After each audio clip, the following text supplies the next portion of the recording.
అందరికీ నమస్కారం. మీనాకుమారి చదలవాడ. ఈరోజు ఒక గురువు గారు మార్గదర్శకులుగా ఎలాంటి ప్రబోధన చేయాలో తెలుసుకుందాం. గురువు గారు ఆత్మ సాక్షాత్కారం పొంది ఉండాలి. పుస్తక జ్ఞానమే కాకుండా అనుభవజ్ఞులే ఉండాలి.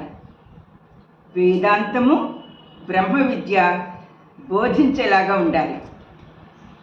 మనకు ఎప్పుడైనా ఆపద సంభవించినప్పుడు నేనున్నాను అని ధైర్యాన్ని నింపే గురువు మనకి కావాలి.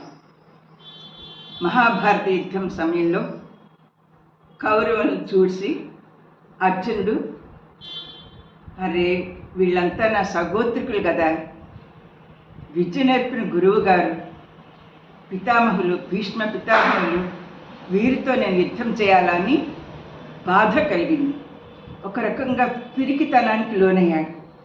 ఆ సమయంలో శ్రీకృష్ణుని దగ్గరికి వెళ్ళి తన ఆ రథంలో గాంధీవాన్ని కింద పడేసి కృష్ణుని ఒక శ్లోకం ద్వారా ఇలా అడిగారు: కార్పణ్య దోషోపహత స్వభావ పృచ్ఛామి త్వం ధర్మ సమ్మూఢచేతా రుచ్చేహ సాన్నిశ్చితం బ్రూహితర్మి శిష్యస్తేహం సాధిమాత్వం ప్రపన్నం. నేనిప్పుడు ఏమీ తోచకుండా ఉన్నాను. యుద్ధం చెయ్యాలా వద్దా, నాకు సందేహాలు ఉన్నాయి. నాకు ఒక గురువుగా, మార్గదర్శకుడిగా నాకు ప్రబోధన చేయండి అని నమస్కరిస్తారు.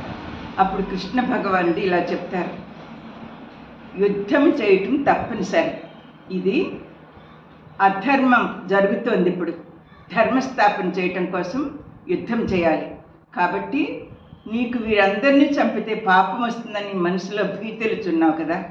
లేదు, ఎవరికైనా సరే యుద్ధ భూమిలో కనుక మరణిస్తే వాళ్ళకి స్వర్గప్రాప్తి కలుగుతుంది. కాబట్టి ఎలాంటి ఆలోచనలు పెట్టుకోవద్దు, యుద్ధం చేయడానికి సిద్ధమవని ధైర్యాన్ని నింపారు. కృష్ణం వందే జగద్గురుం. నా వీడియో మీకు నచ్చితే like, share and subscribe please.